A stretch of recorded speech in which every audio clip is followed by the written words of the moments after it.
Bill, thanks for coming on today. Really appreciate you taking time out of your busy schedule. I'm super pumped to get into some of the details of talking the rotational and power athlete today. Before we do that, why don't you just let everyone kind of know who you are, where you're from, and like what your background is? Yeah, so my name's Bill Miller. I'm CSCS certified, and I train mostly baseball players, a few javelin players, javelin throwers outside of the Chicagoland area. And I've kind of just been creating more and more of a social media following over the past couple of years, trying to dive more deeply into how some of the training methods might transfer really well over to rotational power. And recently I wrote a book called Swing Fast, a guide to rotational power about swing development and how to create as much of that swing power as possible. Yeah, I mean, in that book as well, I haven't actually read it, so that's my like guilty hands up here. But I've heard very good things so far. It's on my list to get once I get through a few more books. But I've heard really good things. Why don't you just go into a few, get your little plug out of the way early here? Why don't you Yeah. just explain the reasons behind you like putting out that resource and a few of the concepts that are in it? Yeah. So for me personally, I was a baseball player growing up. I played for about 20, 25 years, tried to go down the professional baseball route, but I just kept getting released by low level professional teams. So it never really worked out for me. But this is kind of the book that I wish I had when I was 18 years old, where I was a big, strong kid who had been lifting weights for 4 or 5 years up to that point.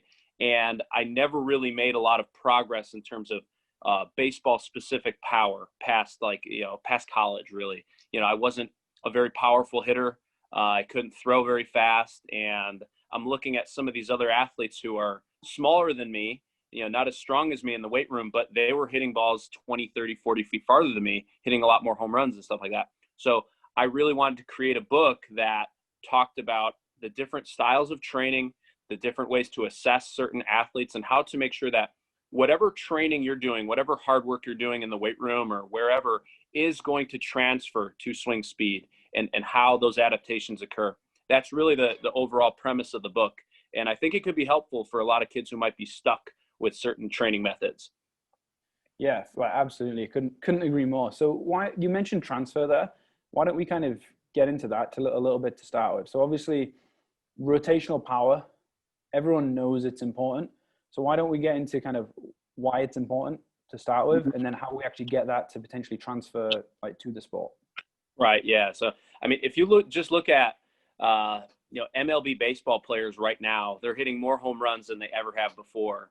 And if you just look across the league, every single player has hit at least one ball over 100 miles per hour if they've achieved over 100 at bats in a season. So that's pretty crazy to me that's the prerequisite. Nowadays, you have to hit balls very, very hard if you want to play on the PGA Tour. It's the same thing. More and more players are hitting over 300 yards with their drives than ever before. So rotational power definitely matters, but we can't just go about training blindly. We can't just think, okay, I'm going to add 20 pounds to my bench press this month and it's automatically going to transfer. We have to figure out ways to assess what's happening, what adaptations are occurring. So what I like to do is really try to break down the kinetic sequence and try to figure out certain ways to measure to show that we are becoming more powerful for a rotational swing, a rotational movement that's happening at super fast speeds. So when we weightlift, it's very slow. It's maximal effort, but it's very slow. When we swing and when we throw, it's rotational. It's very fast. We have to find movements that would sort of transfer to that. So what I like to do is sort of break down the kinematics and see that there are certain muscle groups that really work very fast that produce force at high speeds.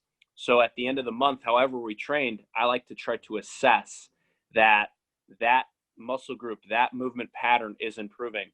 So something like, if I know, for example, the pecs have to be super explosive and produce a lot of force when I swing and throw, I'm going to try to take a medicine ball and throw it as far as I can in a chest pass and make sure that improves at the end of the month. I don't care how much the bench press improves. I want that chest pass to improve at the end of the month, if you get what I mean. Yeah, for sure. So do you classify things kind of in line with what Bondarchuk does as well? Are you kind of using a similar system there? Yeah, he does. Yeah, his work is outstanding. Obviously, it's some of like the basis of what I really base my training methods on. And yeah, it's kind of just like if you if you know what the goal is, and the goal is no longer just add as much weight in the weight room as possible, if the goal is become a more explosive athlete, improve medicine ball throw velocity, improve jump height, sprint speed, things like that, then all of a sudden you have a direction in your training. So if at the end of the month or the end of the training cycle, you're not improving in those more sports specific power metrics, then you know something's wrong in your training program and you got to try to change it up. But yeah, that's really the way that I like to break it down. There are certain methods that show that an athlete is accelerating faster. But then the other piece of the kinetic sequence is it's not just about speed. We have to have that stiffness quality too, that ability to decelerate within that kinetic sequence, within that swing and within that throw. So there's obviously certain muscle groups and certain actions that we want to be very stiff with and resist. So for example, when we're swinging and throwing, that lead leg really pounds into the ground and has to transfer all that energy up the chain. And we want to be stiff with that front leg. So I like tracking something like a depth jump RSI to create or to show what's happening there in that lead leg when it lands. And to me, that's how you create transfer to sport. It's not just about training like the sport, but it's about having metrics that we are using to show what adaptations are happening and that it matches up with the kinetic sequence. And do you think within typical kind of the rotational sports that you work with, so baseball, golf, say javelin to an extent, do you think there's way too much emphasis on kind of simulation instead of stimulation as well? That's a really interesting way to think about it. I've never really thought about that, but I think we have to trigger adaptations to happen, right? And if you only train in one modality, if you only did high speed work, you're probably going to run yourself into sort of a plateau in training faster than if you were to train the different areas of training that are necessary to continually move forward. You might see really good results for 3 or 4 weeks in training, and then you hit stagnant wall. And that's kind of the idea here. We want to make as continual progress as possible. We don't want to just keep pushing athletes with training methods that aren't working. Yeah, for sure. So obviously you've talked a little bit about deceleration there, and I think you posted something about this like the last few days on social media. What are you using? Because obviously we've got to be able to, if we're going to be able to accelerate it, we need to be able to decelerate it at the end of the day. It's that old saying, what goes up must come down. Yeah. So how are you teaching those deceleration mechanics? Because I'm guessing, and this is like, feel free to go down the rabbit hole here, but the standard kind of Palov press, probably not going to cut it when it comes to the speeds that we're seriously looking to decelerate high velocities, like swinging that bat. Yeah. And you might be right. I think like something like a Palov press could work with certain athletes, those that are very underdeveloped, not having trained a whole lot. They're going to probably see great results with it. But you're right. After a while, we have to find ways to create even better transfer than before. So we can't keep doing the same training methods. I would say the way the kinetic sequence works, it's like one segment accelerates and then must decelerate in order to allow for that next segment to maximize its acceleration window, and so on. So when looking at something like the core or the torso, it has to rotate very fast, and then it has to stop on a dime and transfer energy into the upper limbs. So I would say something like a dumbbell rotational swinging exercise where we're trying to rotate back and forth, or something like a medicine ball swing and hold type exercise would be really, really good to sort of train with those athletes who might be a little more advanced than just the Palov press, if you get what I mean. Yeah, no, for sure. I mean, I think the Palov press has definitely got its place. I don't want anyone to take that out of context, but I think it's got its place in foundational programs and just getting to like hold and kind of learn how to brace, essentially, which is obviously a foundational movement for the core. We've got to learn how to maintain that position. But then I think it's only going to be useful for so long. Once you learn how to kind of maintain and brace, then we need to be able to move on and train what people might call as like a functional core, like, so to speak. That's a good way to put it. And something I've been thinking about just very recently is it's not so much about trying to predict what training methods will work. I think all you have to do is, if you have some measurables, like let's say the ones that I like to track for baseball players and javelin throwers, I like to track a rotational medicine ball throw for the radar gun for velocity. And I like to track an overhead throw for the radar gun for velocity. And we'll track some other things as well. But if I know that those methods or those metrics, are improving over time, then I know the last 4 weeks of training produced adaptations that will help them in their sport. If those metrics are not improving, then I just have to look at and see what happened, what adaptations did occur. Did they get stronger in the weight room, but not faster speeds? Did they jump farther, but they didn't get stronger in their upper body to improve that medicine ball throw velocity? Just have to look at the last 4 or 5 weeks of training, and then that will, help you in your next 4 or 5 weeks. It's sort of a compass. It's a direction for your programming that helps a lot. Oh, for sure. And I think one of my first ever kind of mentors said, if you're not assessing, you're guessing. Yeah. And I think that's never been like more true. It couldn't be more true. And it's so how often with that kind of, if you're not assessing, you're guessing theme in mind, how often are you actually like reassessing your guys? Is it kind of monthly, like you say, or does it depend on the exercise and the adaptation? Yeah. Well, what I like to do is measure as much as possible in the weight room. That makes my job so much easier. So if an athlete does have a medicine ball throw in their program, they're going to do it for the radar gun or for distance, and we're going to track that. Having that external feedback is huge for athletes. They love to compete with each other. They love seeing the number, and it increases intensity and effort and all those great things that we want the athlete to have in training. So having bar speeds, medicine ball throw velocities, sprint speeds, jump height, jump distance, things like that, attached to every single exercise they're doing is really important. So over time, you'll kind of see increases, but at the very least, we will have a reassessment day every 4 weeks or so. Yeah. And is that, so a lot of people listening to this, maybe in the collegiate setting, working in kind of larger baseball groups and things like that. Do you see, obviously in your kind of more private facility and things like that you work out of, it's potentially a little bit easier in order to kind of radar gun the individual and things like that. How do you see that being like adaptable within the larger setting as well, or? Yeah, that's a great point. I've been asked that before. How would I apply this, radar gunning medicine ball throws for a group of 20 or 25 individuals? And fortunately, I work in a baseball facility, so we already have the radar guns and the nets and everything right next to the weight room. So it works really well for me. But yeah, I guess what I would try to do is sort of pick maybe a day of the week where the athletes can compete against each other and you can track everyone's medicine ball throw velocity all in one setting. I think that I've done that with teams before, and it's a really, really cool environment. But that is a good point. On a day-to-day basis, you're probably not going to be able to get all those metrics in one day. But if you run a large organization, find time to have sort of a competition day or a showcase type day or something like that, where you can get measurables on athletes and they're working on some of these sport specific training modalities as well. And I think that competition factor is huge as well, because what I do with my tennis guys, we have a thing called like Big Serve Wednesday. And it's the name essentially just gets the guys amped up. It's the only reason it's called that. And I give them 10 balls and they've just got to chase. I don't care if the ball goes in or out of the court. They've just got to chase the highest velocity possible. And we're looking for those higher output adaptations. And we're measuring everything. That's why we're using the radar gun for every guy. And admittedly, it takes longer. It's part of practice and the coaches buy into it.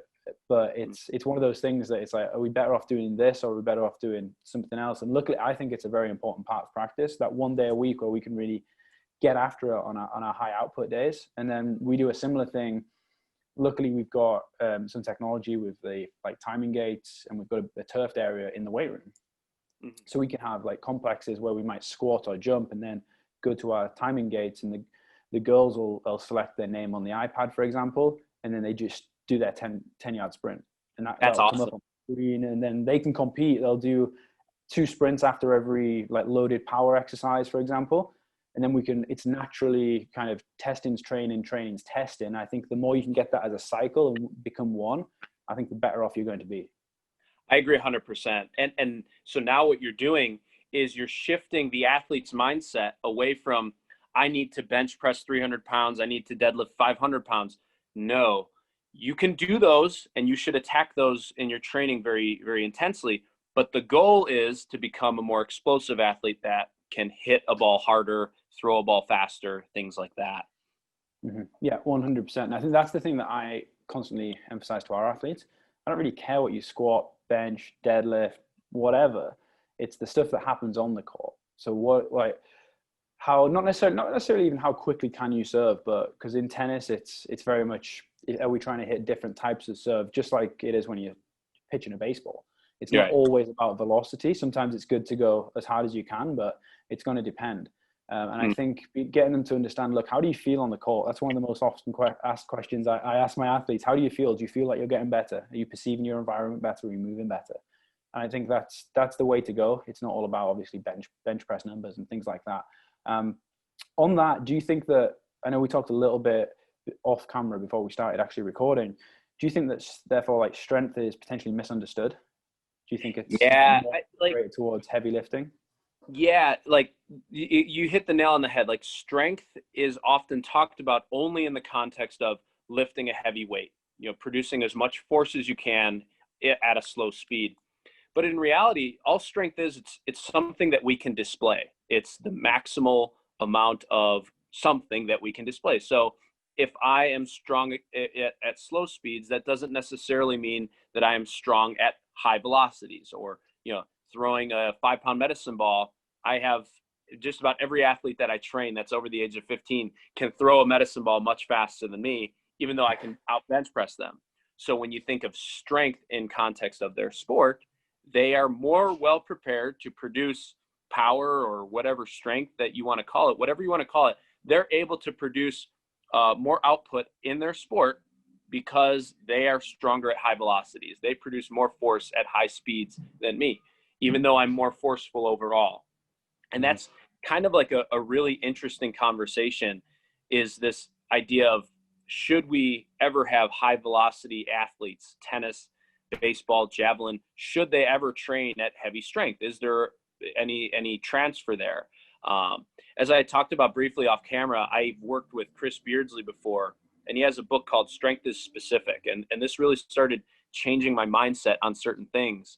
And he's a very big proponent of, if you train high velocity athletes, a majority of your training should be high velocities. And I don't necessarily know if I agree with it, because I do see that maximal effort strength training transfers as well.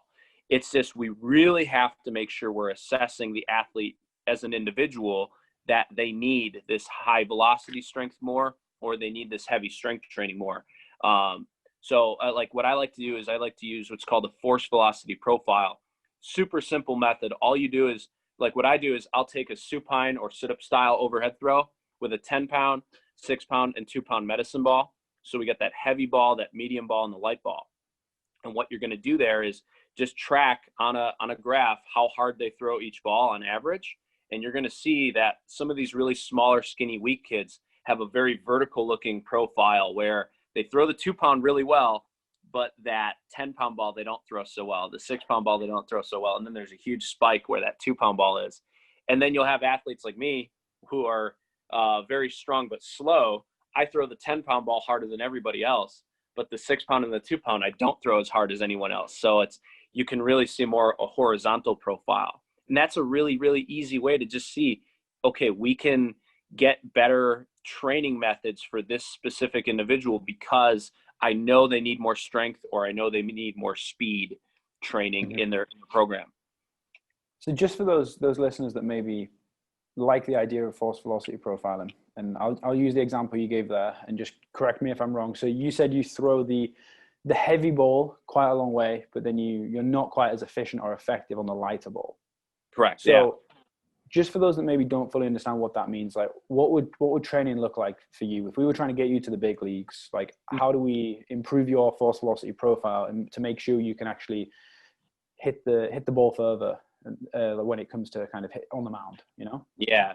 So the main thing that I look at as the determining factor is the central nervous system. So the way the CNS works is it dictates how forceful a movement will be or how fast a movement will be, depending on the force will be dictated by the overall threshold of motor unit recruitment. So if I'm going to lift, let's say, if I'm going to lift this marker right here very slowly all the way up, it's a very low threshold motor unit. If I wanted to lift this marker and it weighed 80 pounds, I'm going to have maximal threshold motor unit in order to lift it at that speed. So that's just the overall idea there behind force production.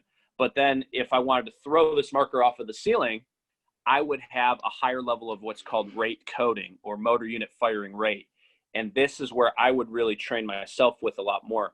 Kind of a mix. I wouldn't do all high velocity work, but I would definitely do a lot more medicine ball throws, slams, run and gun throws, or overspeed type throws where I'm trying to go at a faster speed than what I could normally do with that movement. A lot of plyometric exercises as well, and sprints. Exercises like that would probably make up about 60 to 70% of my overall training, like a very high volume of those types of exercises. But the other idea here is that I don't think we can only work at high speeds with those athletes. And one of the reasons why, I remember Greg Rose from TPI talking about how he used to train Rory McIlroy. And the one thing he talked about was that Rory came in as like a 14 or 15-year-old. He was a really skinny kid, but he can swing extremely fast, like faster than anybody else's age. He could hit like a PGA Tour player, but he was so weak and unstable at his joints that he wound up getting back problems and hip issues and stuff like that. So he starts deadlifting, he starts strength training, and all of a sudden the injuries go away. The joint stability is much better. His ability to be stiff and resist excessive rotation at the spine is so much better. So I would make sure that when training someone that's velocity deficient like myself, I still have like 20 or 30% of my program be strength maintenance work, high effort isometrics, high effort eccentric work, to make sure that the joints can withstand all of those rotational and high velocity forces I'm placing on it. No, I like that. So essentially, like, McIlroy's come into the gym and he's just so velocity dominant in everything he's doing, but not producing enough kind of force to a degree, or even strong enough to kind of withstand those high velocity decelerations. So he might be, like you said, he's getting lower back pain, he's getting potentially oblique injuries and things like that as well. And then just while we're on that, I know we touched on deceleration earlier. Are you measuring deceleration ability in any way? I've just started doing it over the past like month or so, and it's kind of cool. So what I'll do is I'll take various loads, like a 5-pound, a 15-pound, and a 25-pound weight, and just rotate back and forth as fast as I possibly can, trying to see how quickly I can rotate in one direction and reverse that direction. The best method of measurement that I found is just timing it. So I'll record myself on a camera, look at it on the clock on a timer app, when you upload the video, and then see what type of time it looks like. But one thing I've noticed with myself is I can rotate back and forth pretty fast, relatively speaking, with the heavy weight. But when it comes to that light load, there's not a big difference. I'm still not rotating that light load very fast. So that's when we say heavy weight, are we talking like the 10-pound med ball there versus the 2-pound, or? Right. Yeah. Like rotating with something that's more of a heavy resistance back and forth as fast as I can. I'm very good at rotating with that heavier load, but I've noticed some of the smaller, weaker, fast athletes that I train, they really struggle rotating back and forth with that heavy, like, something over 10 pounds, they really struggle with. But you give them a light load, like a 5-pound weight, and they can go back and forth, no problem. So that, to me, gives you an assessment where the athlete should be training maybe more maximal force production with the core, maybe more overcoming pal-off presses where they're pulling as hard as they can, more heavy strength type work instead of just high velocity work. And what range are you looking for there? You kind of, if you look at the clock face, are you going between kind of 10 and 2? Yeah. Kind of that range, yeah? Okay. Yeah, that's what I'd say. And then just something I thought of then, as part of that assessment protocol, could you, and I don't know if you do this or not, I know we talked as well off air about the push band and things like that as looking at velocity. Have you looked at using the push band as kind of a deceleration? Yeah. Like the only problem with the push band is, right now at least, they don't really track, how quickly you stop or how long it takes you to do the movement. The only thing that I've found is it does it works as an accelerometer, so it'll tell you meters per second, and that's about all you could really work with there. So hopefully in the future they will have some sort of a measure for that, but not maybe yet. you've got to get in touch with them and get that patented, get that on there.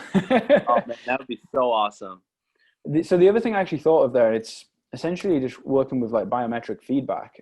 I wonder if you could say, okay, well, maybe part of our assessment protocol is we're going to hold this 10-pound med ball in like a Palov position. We're going to rotate between 10 and 2. You're going to do a total of, I don't know, 5 reps or 10 reps, and then we're going to time it.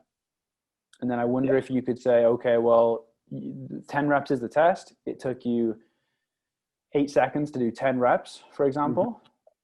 And then I just wonder if you do that, you can repeat that, or even as a training protocol, you're moving backwards and forwards as quick as possible. And then we're looking at, okay, today is a 5% velocity drop-off day. And then we have a little chart, which we do in the weight room anyway. But we say, okay, well, 5% of 8 point something seconds is, my math's not that good, but whatever it is, Yeah, dude, that's an outstanding idea. Actually, I'm actually going to try this now. There you go. Yeah, that's a really great idea. I think, because now you're giving the athlete that feedback too that every athlete wants to have. Like, the athletes don't just want to chase a burn. They don't just want to feel sore when they're done working out. They're athletes. They're competitive. They want output. That's part of their genetic makeup or whatever. But yeah, I really like that protocol idea as well. It's something interesting to try. I think it's something that I've used in the past in terms of just squatting. And I know Cal Dietz, I think, talks about it in triphasic training. And when I've done it with my guys in the past, we do banded squats, and we'll just say, okay, well, you've got 3 reps. And if you don't have any velocity-based training equipment or anything like that, it's super easy because you've got a guy with a stopwatch and you're good to go. So as soon as you've unracked the bar, you take that step back. As soon as the descent starts, the goal is to try and move 3 reps as quick as possible. As soon as they come up to the top on that 3rd rep, we hit stop on the stopwatch, and it's okay. You did 3 reps in X amount of time. And then obviously, depending on the level of fatigue you're wanting to induce, then it's either a 2%, a 3%, or a 5% drop off. Right. Yeah. You go 5%, then it's going to be potentially up to 72 hours before you do a similar velocity kind of focused session. So that's something that I've used in the past and had pretty good success. To me, that's the way to do it, because now, I think the way you're training all of a sudden is no longer just to beat athletes up. We're not trying to make them super sore and super tired. We're trying to build them. And over those weeks of training, you should see a subsequent improvement because they're not training in a fatigued state anymore. You're maximizing that motor unit recruitment because the central nervous system is not fatigued. You're maximizing the overall muscular output because the muscles are not sore and damaged from previous training sessions. So now we can start to create these adaptations that you want to see. There's such a big difference. There was a recent study that came out about velocity loss per set. And when athletes were weight training with a lower velocity loss per set, where they were keeping velocity levels really high, they saw a much greater content of type 2X muscle fibers in their biopsy. So it was like, wow, that's what we want to create. We don't want to create big, bulky dudes that can't swing fast. We want strong, explosive guys that can transfer to the sport. That's where it comes from. Yeah, I think you hit the nail on the head there with obviously high velocities at appropriate loads. We get essentially an optimal level of motor unit recruitment. So we're going to drive those adaptations that we want to see, while more importantly as well, we don't induce fatigue. So we got that appropriate drop off. So that for someone, and this has happened with myself training athletes in the past, we've used a similar protocol for like a prone row or a bench pull technique, and where we'll hit X amount of reps or as many reps as possible in certain seconds, or you'll say, okay, 5 reps, we'll time it. And it might be, the program for the day might be 4 sets. But I've had guys being able to stay within that velocity drop off for like 16 sets. But that's optimal. That's like these guys are rowers.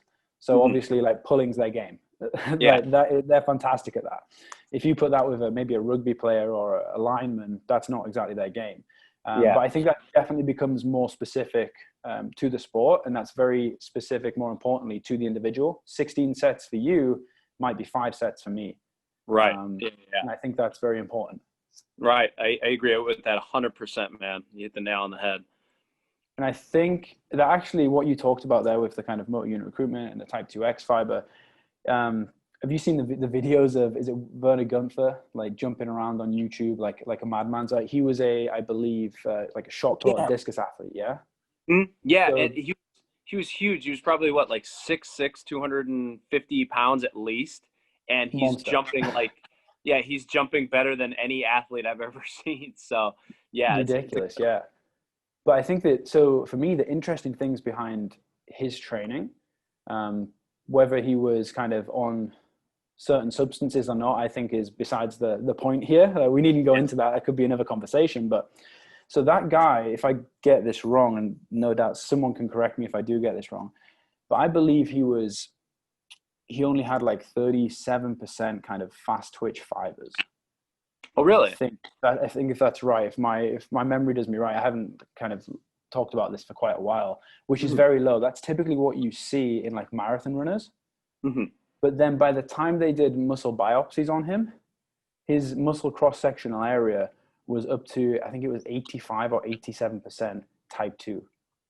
Oh, wow. So this guy's just got serious hypertrophy of the right type of fibers from the most appropriate, exactly what you were talking about, hitting the most appropriate velocities in training to stimulate the right adaptations at the right time. So that proves whether or not there were other substances involved. Yeah. That proves like those things can be done, and you're not just always kind of type 1 fiber. That's you for life. Like if you train appropriately, the right velocities at the right time, we can see these adaptations.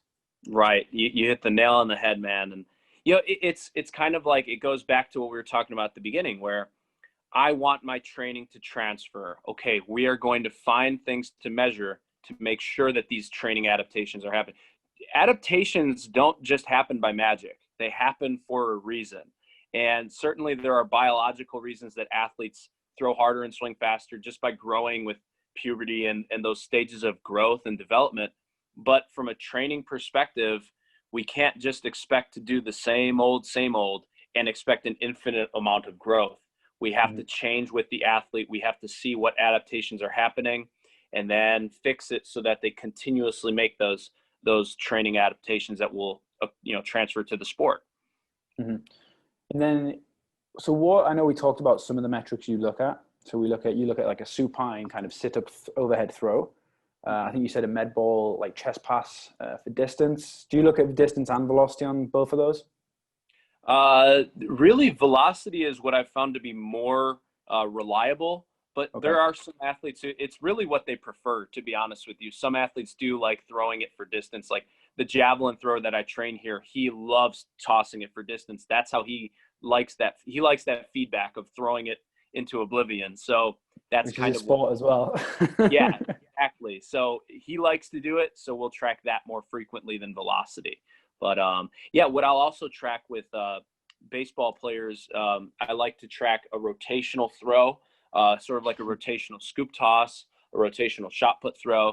And it's really interesting how the guys who are the best at that are also the ones who are the best at hitting balls extremely hard and throwing extremely hard. Like, so we have a leaderboard here at our facility, and the leaderboard doesn't have deadlift or squat or bench press anymore. I took that off the board last year, and I only put depth jump RSI from a 12-inch box, 15-yard dash sprint speed, medicine ball overhead throw, medicine ball rotational scoop toss, and shot put throw. And I think that might be it for the training metrics. And then I have baseball, running gun throw, mound throw, and exit velocity off of a tee. And it's funny how the leaders on all of the exit velocity and baseball specific metrics are all the same leaders for all the medicine ball throws. It's right there for you to see when an athlete comes in the gym. So, and like I said before, it's not that we don't use heavy strength training. I love using it. It's a tool, not a measure, if that makes sense. I think you've hit the nail on the head there. It is a tool. It's not the measure. And I think whatever you do come back to the transfer thing, whatever you do, it's got to have predictive value towards the sport.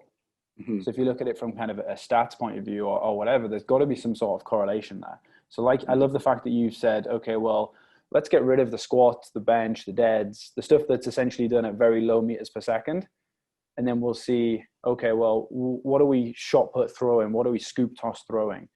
And then you're looking at the stuff that's essentially got more predictive value. Like well, by the sounds of it, very high predictive value. Because if you've got a guy that's, I don't know too much about baseball, but if you've got a guy that's like shot put throwing or run and gun throwing or whatever, and he's obviously like pitching at higher speeds or whatever, and those two are marrying up, like, correct me if I've missed the two exercises that marry up there, but that's your predictive value right there. 100%. And so what's interesting too, this has happened to me recently as well. What if medicine ball velocity is really good, but baseball specific throwing velocity is still not good? That is important information as well, because now you're checking off boxes. We know that this athlete is explosive and powerful at high speeds, but something is specifically wrong with the way they throw a baseball. Maybe they put a death grip on the ball. Maybe they lack mobility to create that whip-like action at the throwing arm. There are different areas that we need to start looking at specific to the throw, as opposed to just saying, well, we need to throw med balls harder because that's going to make you throw a baseball faster. If it's not transferring for that athlete, then you know where to look. That's really important as well. And I think that's where you start. I think from your perspective, obviously, like, you can work very closely, or maybe even obviously in the private sector, you can be the sports coach. Like, if you're in college, obviously you can't be the sports coach. You're kind of one or the other. And I think it's to be able to have that understanding and have those open lines of communication saying, look, the physical qualities, that box is pretty much checked right now. Now we've got to look at it from more of maybe a technical point of view. And then what is he limited, like you said, in like external rotation? Like, can he get that whip and generate it? And then are you having, I mean, you might be having conversations with yourself here if you are like the pitching coach, for example, but are there other coaches that you're communicating this with, and how are you kind of breaking down that information so you can apply it back into training? Yeah, I always refer out. I'll talk with somebody from I have a good friend who works at Tread Athletics. That's a really big throwing velocity sort of remote training program. I'll talk with him quite a bit, or any other friends that I have that are really good with throwing. I'll try to send them video and see what's going on, because I'll be honest, I'm not the best at it.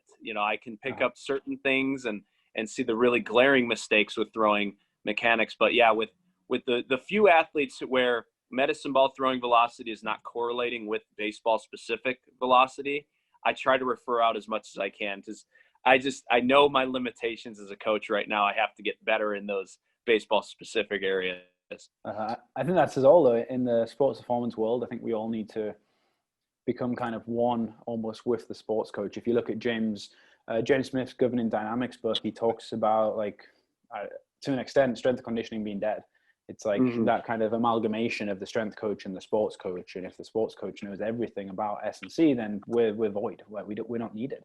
So I think the more knowledge you can have on the sport, then 100% the better off you're going to be. No, I agree 100%. Like, I've come to this realization a long time ago. Like, I am never going to become the best coach I can be if it's Bill versus the rest of the world. That's not going to work. So you're going to have to reach out to as many people as possible to learn and to help your athletes. At the end of the day, that's all that matters to me, is that the athletes get better. It's not that Bill gets more famous as a strength coach or any of that crap. And then, like, kind of with that, then obviously, like, looking to grow, being very self-aware, looking for self-development opportunities. What do you think? So, and I see some very cool doodles on the board behind you there of different kind of, I think, muscle contractions and things, which look pretty cool.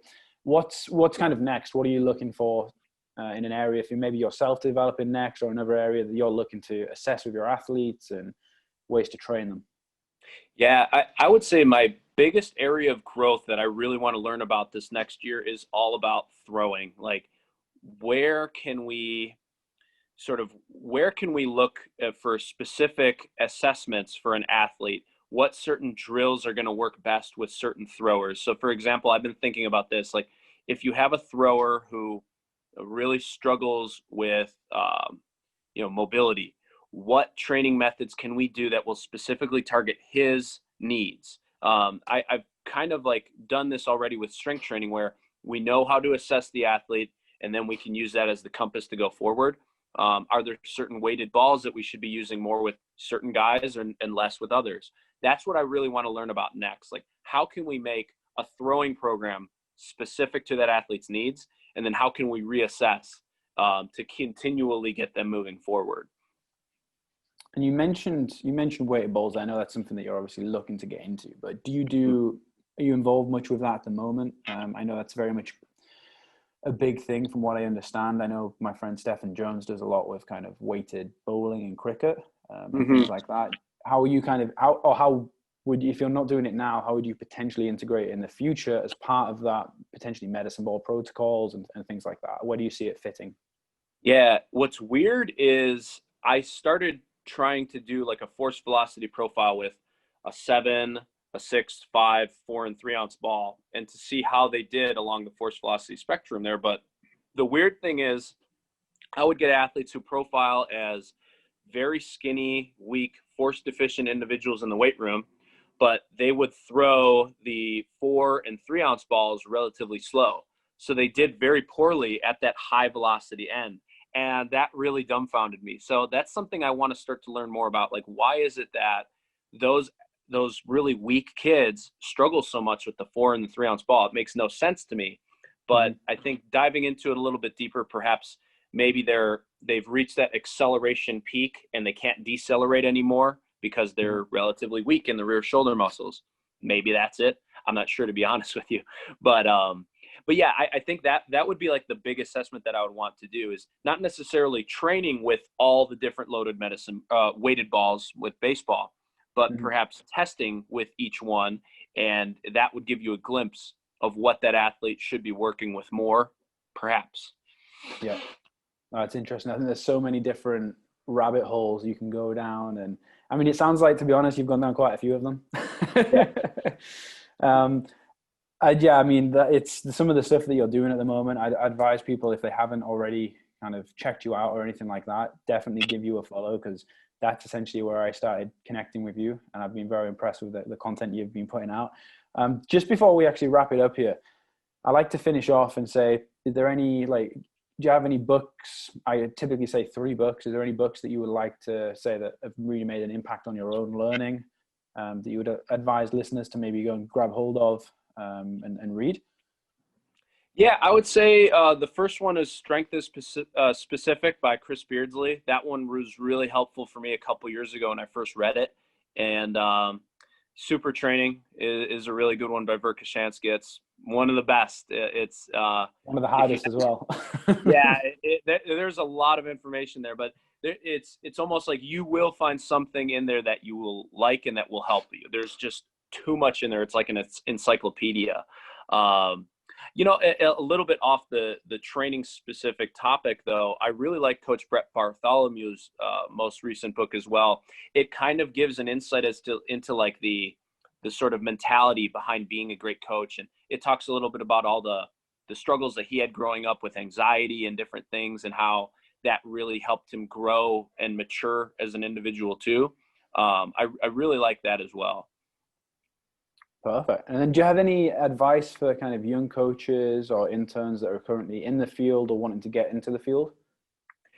I would say, obviously, read as much as you can, but then when it comes to training athletes, measure as much as you can. Like, keep track of all their metrics that you possibly can, because that's going to teach you more about what is happening in training than any sort of research article might. You can learn about how to train in a book, but it's never really going to come to fruition until you see it happen in real time and you measure it over 4, 5, 6 weeks and you see what adaptations are really happening. For sure. And I'd say, yeah, just ask questions, be around coaches, ask why is that happening? And then if you don't know, like you say, like, go and research it, try and find out. That's going to make you the best coach possible. Just finally here, Bill, I know you're a busy man and we don't want to take too much of your time, but where can people reach out to you if they've got any questions and things like that, like social media? Yeah, you can find me on Instagram at Bill Miller Training, all one word, and email is billmillertraining@gmail.com. And yeah, I'm always open to help anytime that somebody has any questions on the training methods that I post about on social media. I always love opening up and having a conversation about it. Yeah, I mean, and for those that don't follow Bill currently, get on Instagram, give him the follow, because there is some golden nuggets in there for sure. I delve into every post, and it's fantastic. So I just like to say thanks, Bill. I really appreciate taking time out your schedule, and it's been fantastic. And then hopefully we can get you on again at some point. Oh, thank you so much, man. It means a ton. Thank you. Have a good day.